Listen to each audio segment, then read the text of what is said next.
Today we're diving into a super customizable, blazingly fast prompt for your terminal. Starship is an open source, Rust-based prompt. It's super configurable, lightweight, and community-driven with tons of presets that you can grab from.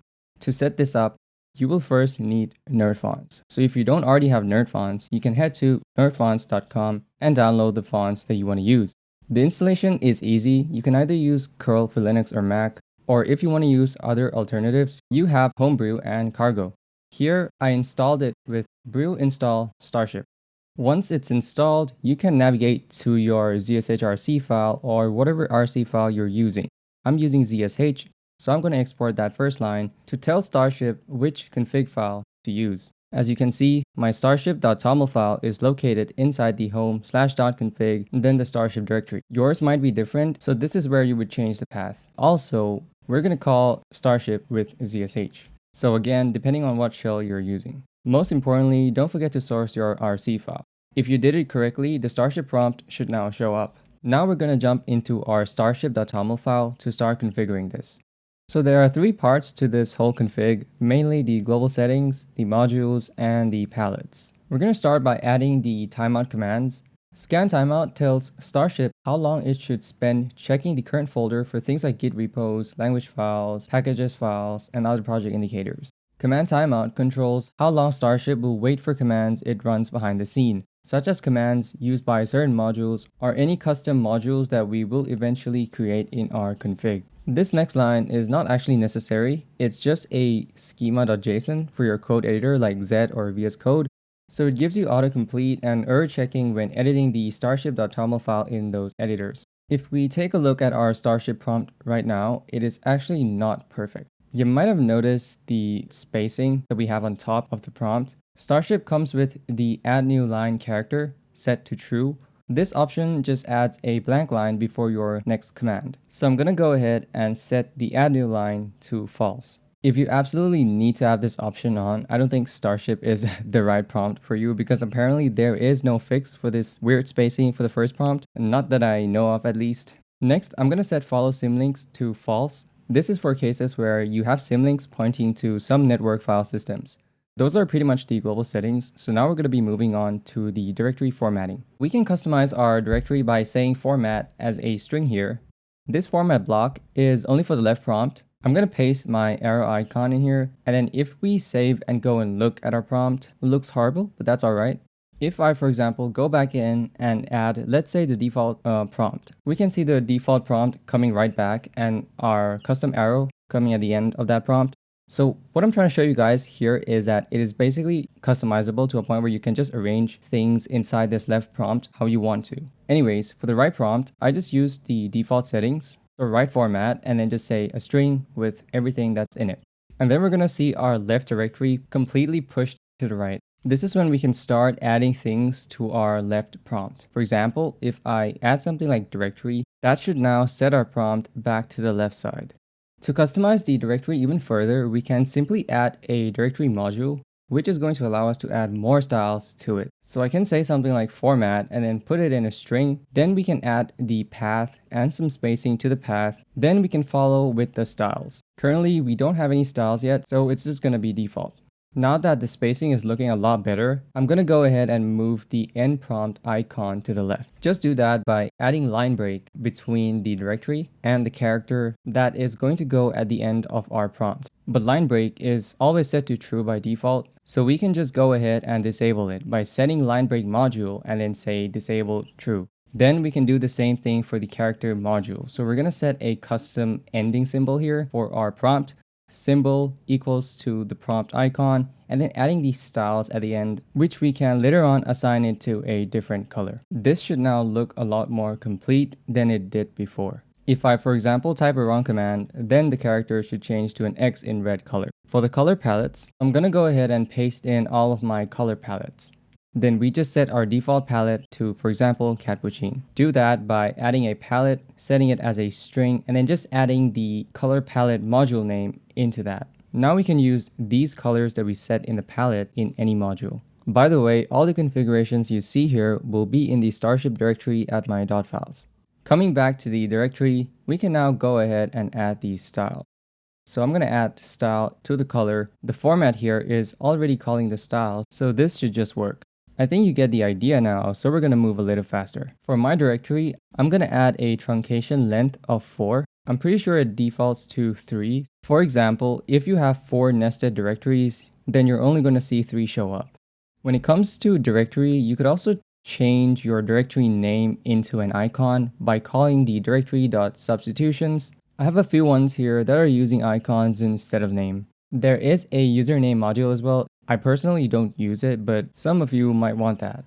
For OS symbols, you can add the os.symbols and then put a bunch of icons for your OS in there. Set up the OS module by adding an option to enable or disable it, then adding it to the format. It should automatically detect the OS that you're on. I'm not really using this, so I'm going to go ahead and disable it. Moving on to the Git modules. So these are the default Git branches and status from Starship. Here we can see the Git symbol, the Git branch, and the status.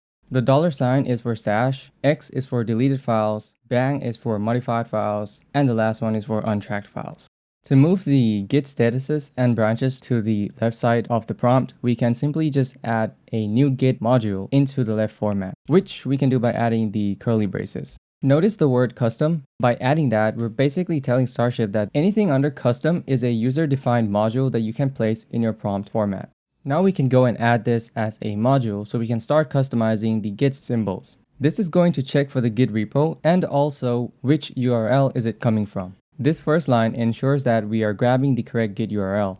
If it matches GitHub, then we're going to see the GitHub symbol, GitLab, or Bitbucket. If it does not have a remote, it falls back to the default Git symbol. This line checks if we are in the current directory and if that current directory has a Git working tree. This just tells Starship to render. Then we ignore timeouts to make sure that Starship doesn't cut the module off if it takes a little longer to run. Then require repo just pretty much speaks for itself. Because I'm currently in a GitHub repo, it's going to show up as a GitHub icon. It doesn't always have to be on the left side though, because you could change that custom Git URL and then just move it to the right format if you want to. I usually just have my branch set up on the left side. For the branches, we can just use the Git branch from Starship. Just like the other ones, we add a module down here and then we start customizing our branch. For the symbols, I'm going to add it like this. So we have the half circle, the base color, and then the Git symbol. For style, I'm going to use foreground as lavender and BG as base. Again, that's coming from the color palette that we set before. Finally, we add the format for the whole branch section. So here we have a string and then we're saying on symbol, and then the branch name, which will be like main branch, test branch, whatever, followed by the style, which we just wrote down here, and end that with the semicircle with the base color, which should now give you a nice background for your Git branch. Moving on to Git status. We can do the same thing here, just add it right below the Git branch, then go ahead and set up the module. In here, we can set the custom Git symbols and colors for each of these status, and then use those variables in the format section. And now I have a great looking Git status that tells me exactly what I need to know. I'm going to make it even cleaner by going into the branch and removing that. The next thing I'm going to add is the support for Git worktree modules. I'm going to add it right below the Git branch by saying custom.gitworktree.